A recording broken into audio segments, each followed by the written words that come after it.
You're listening to the Future Tech Podcast with Richard Jacobs. Future technologies such as artificial intelligence, stem cells, 3D printing, gene editing, Bitcoin, blockchain, the microbiome, quantum computing, virtual reality, and exploring space are much closer than you might think. In fact, many early versions of these technologies are in play right now, and the companies that are using these technologies are the focus of this podcast. My goal for you, the listener, is to learn from these podcasts. You may very well learn something that may change the course of your life for the better, steer you towards a new career, or give you insight into addressing a thorny medical problem. Remember, this podcast and its content is informational in nature only. No medical, tax, legal, financial, or psychological advice is being given. If you've enjoyed the podcast, please listen, subscribe, like, and tell your friends about it. Thank you.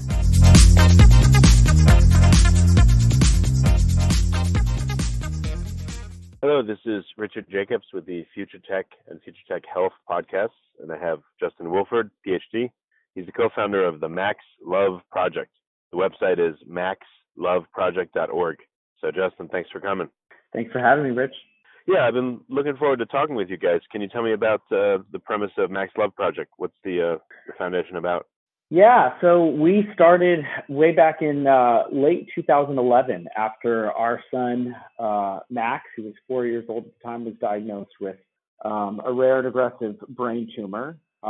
It just hit us out of the blue. He had to be rushed into emergency surgery. He had severe hydrocephalus from the tumor, and our lives were flipped upside down. We were in the hospital for a month after the surgery. He couldn't talk or walk, move the left side of his body. So there was this big recovery period. And then as soon as we left the hospital, we immediately had to go into chemotherapy because the original debulking surgery was only a partial resection.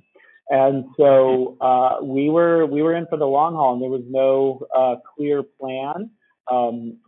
Because it was an unclassifiable glioma, so they just called it a mixed grade glioma. So they were kind of piecing together a treatment plan.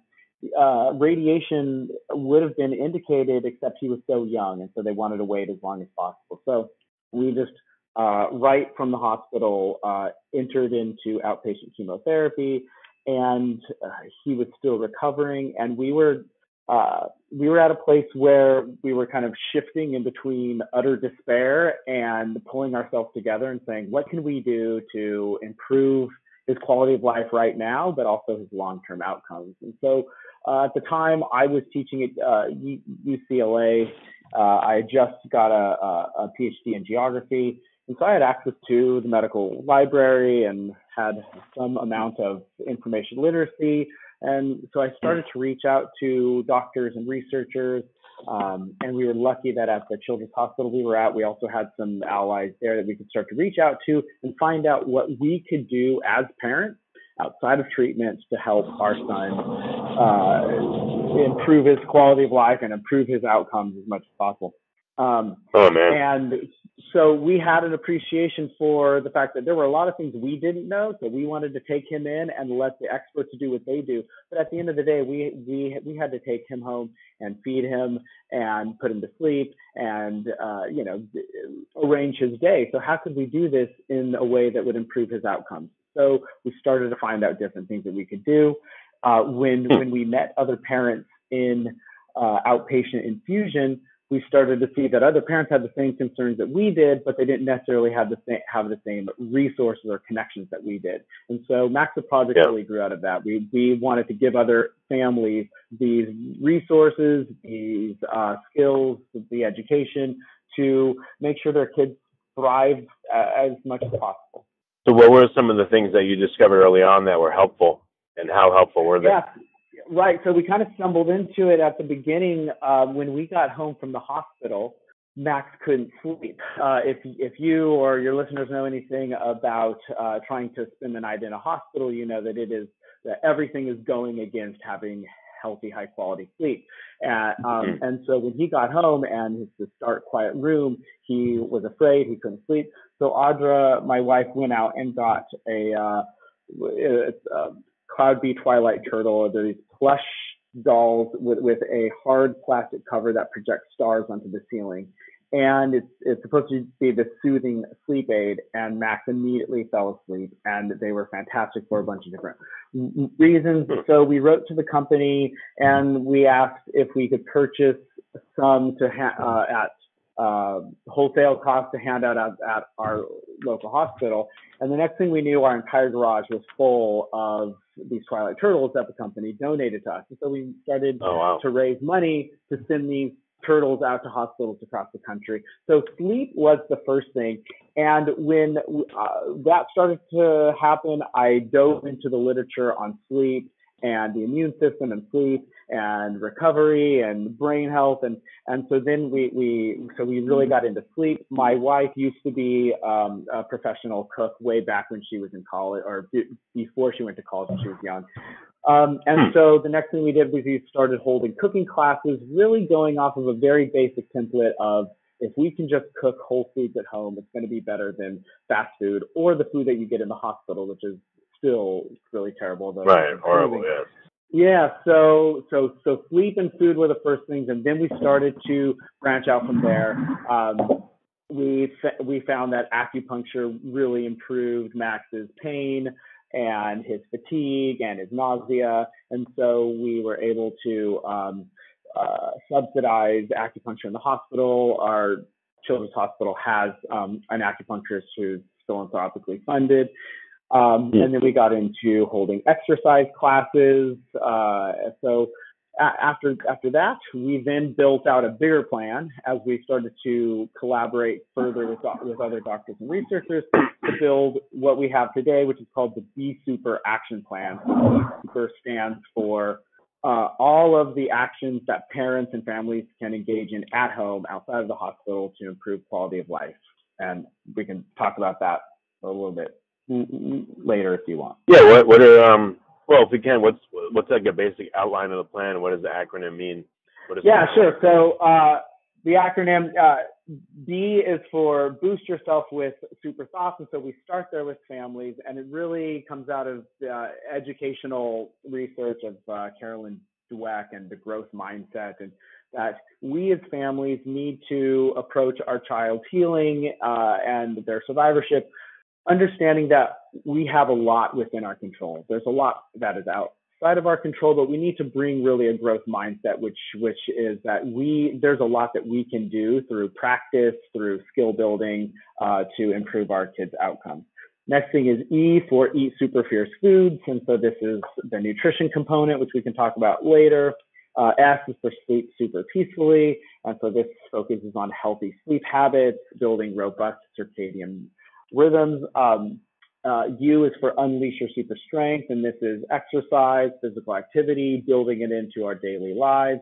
T is for practice super mindfulness, and so this is really geared more towards the parents, but some of the older kids as well. Finding easy stress management techniques that we can build into the day, and then for parents, building a mindful meditation practice. And then let's see, we have the second E is for engage your super community. And this is the power of peer support, social relationships, social support. And finally, R for refresh your super surroundings, which is not my wheelhouse, but we have people who help guide parents in finding good non-toxic products for the home, easy, simple steps that we can take to make our home a healthier environment. So if you rank the impact of the things you did, I know you didn't know exactly what would be the most impactful first. Is there an order in which people should enact these things in the acronym, or is it, how do you tackle such a thing? Do you do how do we tackle? Well, we definitely start with B. Yeah, so we definitely start with boost yourself with super thoughts, and so we start by talking about building a growth mindset. And there's a bunch of different components to this, taking small steps, setting SMART goals, specific, measurable, achievable goals, really helping families identify their own health goals, because not every family has the same health goals. So we start with the mindset. And then everything else, we have a host of different programs. So we have a culinary medicine program that is now in 3 different hospitals, Chalk Children's Hospital of Orange County, Willett Children's Hospital of Savannah, and the University of Arizona Cancer Center. And so these culinary medicine programs, we do cooking classes, hands-on cooking classes. We do demo cooking classes. We right now are building out the second phase of a curriculum, a brand new curriculum. And so we have these cooking classes. We also have what we call Thrive Days, which are days we have physical therapists and trainers come in and help do fun exercises with the kids. We have different exercise-based or physical activity-based classes. So we have a bunch of different programs that focus on each one of these. But last year, we piloted a program at Chalk Hospital where we tried to incorporate every single aspect into one 12-week program. The results we are writing up right now. It was a pilot study, so the primary outcome was feasibility and adherence, but the secondary outcomes were really encouraging. And so we're going to continue to work on this for different childhood cancer populations.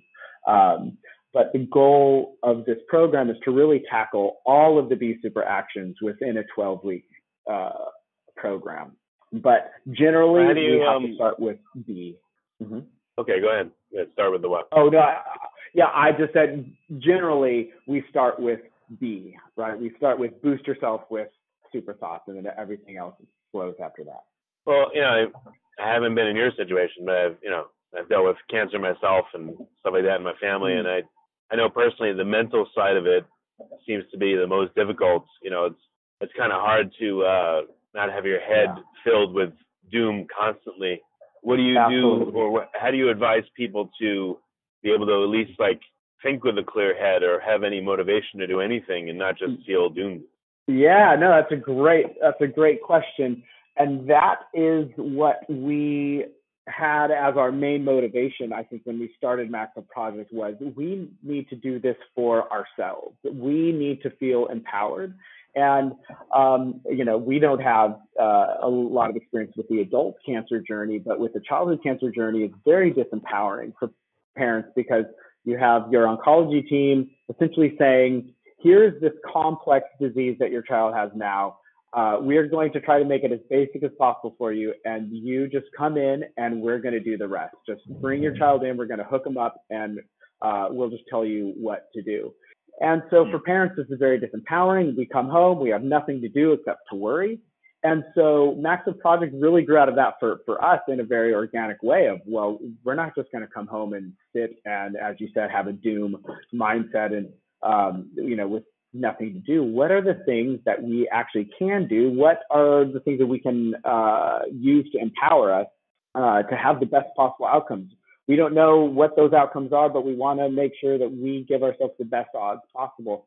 And so everything we focus on really is to channel the anxiety, channel all of the worry and the energy that parents have into a positive direction. And so if instead of sitting around and ruminating on all of the possible doom scenarios, I'm going to now instead start to cook, right? Because cooking in our Fierce Foods way, takes a lot more work than just going to the fast food. So now you have something to pour all of that energy into.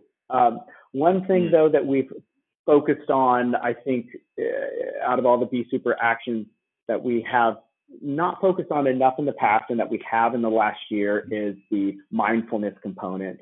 And so we're working with various practitioners in the Orange County area at UC Irvine and Chalk Hospital as well to really build a mindful meditation practice for parents that is going to lead them from step one all the way through building a daily 10-minute. So in the past, although mindfulness has been a part of our B.E.S.U.P.E.R action plan, we haven't paid enough attention to it. So in the last year, we've really tried to build out that part of the program. And so we are working with researchers at UC Irvine, psychologists at Chalk Hospital, to really build out a mindfulness program for parents that is going to help them start at square one, which is very difficult, where parents come in with a lot of anxiety, with high levels of anxiety and depression. And so we want to take them from step one all the way to building a daily 10-minute meditation practice. We aren't there yet, but we are building this out. And so that, I think, is going to be a very important part of making the rest of the B.E.S.U.P.E.R actions more effective. Definitely, yeah. How did you guys change as things went along? What was your mindset, at various stages, and what is it now? Yeah, absolutely. Well, one thing that we found is that our child will not make any changes that we have not already made for ourselves in our own lives. And this is something that we've taken into the B.E.S.U.P.E.R plan and all of our programs, is that parents need to take care of themselves before they take care of their kids. And so if you're going to try to make a dietary change for your kid, you better have that dietary change locked down for yourself way ahead of time. And the same thing with exercise or sleep or any of these other behaviors, parents need to go first. So it has absolutely changed our lives. There's no question. Both my wife and I are way healthier today than we were back in 2011. It's every step of the way there have been massive changes, whether it's with our diet, our exercise routine, mindfulness, our attention to peer support, social support.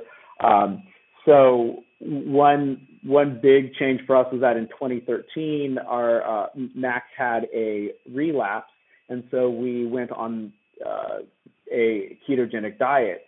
We started a ketogenic diet a month before we did it with him, and we wanted to make sure that both my wife and I, we could do the diet, we understood it, we were fully in ketosis, we could handle the whole thing, and then we would start him on the diet. And so every step of the way, whatever he did, we would be a month or two ahead of him, and it has absolutely changed our life for the better.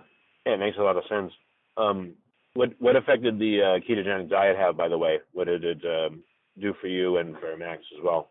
Well, for Max, I'll say it was quite an amazing result. We had a recurrence in several of the tumor sites near his brainstem in 2013, and so they wanted to do radiation, but they still wanted to hold off for as long as possible, because the longer you can hold off, the better the long-term cognitive outcomes from radiation. And so I had been researching the ketogenic diet for a bunch of families who were in MaxLove Project, going through our cooking classes, and they were curious about it. So I started to research it, and we were incorporating aspects of it into our cooking classes. And so in the summer of 2013, I approached our oncology team, and I said, we're going to put Max on a ketogenic diet. We would like your support, but if we don't have it, too bad. We're still going to do it. They came back. I had printed out every study I could find at the time, and gave it to them. They came back a couple weeks later, and they said that they're fully on board. And so we had a supportive oncology team. We started Max on September 1st on the diet. He had to have several surgeries related to hydrocephalus. Finally, so he was in full ketosis throughout that spring, winter, the fall, winter, and then he had 30 rounds of conventional radiation in April of 2014. He was in full ketosis at the time. The response to that was beyond what either the radiation oncologist or our regular oncologist thought was possible. All of the tumor sites responded beautifully, and we kept him on the ketogenic diet. We had testing his blood twice a day through the next winter, and then we finally let off after we just had great scans after great scans. And so then we had him on a somewhat it was a low carb, not a strict ketogenic diet, starting, I guess, in that spring. And then sure enough, in the summer, we get a scan that the tumor sites were recurring again. So he had been off the ketogenic diet for maybe 3 or 4 months. And so we knew what to do. We hit the ketogenic diet hard again, or a ketogenic diet hard again. We don't believe that there's one. So, and then we had gamma knife radiation in that fall, which is a more focused form of radiation. He was in full ketosis for that. He responded once again beautifully. We had him in ketosis for another 1.5 years, and his scans look as good. So his last scans were 4 or 5 months ago. They look as good as they ever have. He's doing great. He's in 6th grade. He's working at grade level, which for brain tumor survivors who've gone through chemotherapy and cranial radiation, their outcomes are usually really poor, and he is doing fantastic. So we have a MRI next week, and we'll see where we're at. But we haven't had him on a strict ketogenic diet in really, I think, since last summer. So we're crossing our fingers, and we're going to see what happens. Yeah. I'm glad he's doing well. What do you do with families where unfortunately the child eventually succumbs and passes? I mean, what does the program take them? Yeah. I mean, through the whole way, and what do you do in that case? Right. So we started a bereavement group, and this is a very, very tricky problem. There are no resources for these families, and no one really knows what to do. And we don't necessarily have the answers either. We absolutely don't have the answers. One thing that we feel has to be a part of the journey is parents coming together. And so we believe that for us, and really for every parent that goes through this, one part of healing from the trauma is to give back, is to find ways to connect with those who are new to the trauma and to give back. And so we're building a bereavement group of parents who can help each other right now. But the long-term goal is that they're going to really learn, because we have a former oncology nurse leading the group, and we want to bring in some other resources as well. But we want the group to turn into a sort of eventually a training ground for these moms to help new moms who have lost kids or new families. Unfortunately, we found that we don't get as much interaction with the dads as we would like. So much of what we do is focused around moms. But the idea is that we want these families to heal together. And of course, there's no full healing, but at least to learn how to function in a way that will one day allow them to give back and help new families, because we're going to have, unfortunately, we're just going to keep having new families who lose kids, and we need to find a way to incorporate them and to give them ways to turn this absolutely traumatic and tragic event into something that can help others. Do you find that the families will have additional children even after this happens, or will this usually stop families from having any other children? I can't say there's a pattern. That's a good question.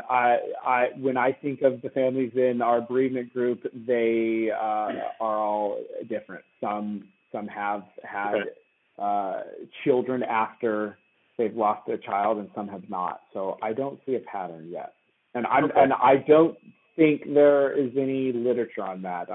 I'm pretty in tune with all new childhood cancer family studies that come out. I don't think there's any literature on that. Okay. So where can people get help and get research? Does it matter where they are in the U.S. or can they be worldwide? Oh yeah. So we have families. One of the major services that we have is a secret online support group. So parents can come into the online support group. It is a Facebook group, but it is a secret group. No one can see it from the outside. No one can see that you belong to it or any posts on the group. You can enter into the group by first going to our website, signing up, and then we will get parents into the group. We have parents from all across the world, from the UK, Australia, Canada, Spain, Portugal, really as long as they're comfortable speaking English. So that's the only requirement. So yes, parents can go to MaxLoveProject.org, and we have a family resources page where they can sign up. We also have a bunch of other educational resources on there. We have our Fierce Foods guides. We have a B.E.S.U.P.E.R Kids guide. We have a ketogenic diet for cancer guide. And that's just where all of our resources can be found. We can also be found on Facebook, Twitter, Instagram. So we encourage families to connect. And how soon after a diagnosis should families connect? Should they wait a little bit and try to get grounding, or immediately get help? I've actually done, this is part of my second dissertation. So I got a Ph.D. in geography. I just graduated with another Ph.D. in public health, and I did my dissertation in public health on families of childhood cancer survivors and how they seek help online. What I found was that families vary quite widely on when they're ready to seek help and use help online. And so some families right off the bat, they get the diagnosis and within a couple of days they're online, looking to connect, looking for other parents. There are other parents who it might take 6 months or a year until they're ready to kind of accept this new diagnosis and what it's done to their lives, and then they start to reach out to connect with other parents. And then there are some parents who it's not until treatment is done that they feel like, all right, now I'm in the journey of survivorship and I want to start to reach out. So it really varies. So parents should reach out when they feel ready to. Okay. That's what I wanted to know, yeah. All right. Well, very good. So people can look at MaxLoveProject.org, and that's the start of the journey to find more resources about this. Absolutely. Okay. Well, Justin, I appreciate you coming. It's amazing work that you're doing, and it's thank you, Rich. It sounds like one of the toughest things ever to deal with. So I appreciate what you do. It is tough. I will say, if there are any childhood cancer families, parents listening to this, I will say that the childhood cancer journey for us and for so many of our parents has been one of the most rewarding and just amazing positive experiences in our lives. And it sounds strange. And of course, if we could, we would take the diagnosis away and we would never have this happen to our kid. But if you're able to reach out and start connecting with other childhood cancer families, you will find the most amazing relationships, and then also you will find the strength and the energy to start to make these health changes that are going to improve your kids' outcome, but are also going to make you healthier and happier as well. So my last parting piece of advice would be to embrace the journey and reach out and connect with other families. That's great, Justin. Well, thank you for coming on the podcast. I appreciate it. Thanks, Rich.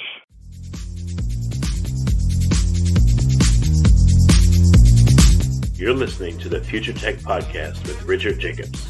Future technologies such as artificial intelligence, stem cells, 3D printing, gene editing, Bitcoin, blockchain, the microbiome, quantum computing, virtual reality, and exploring space are much closer than you might think.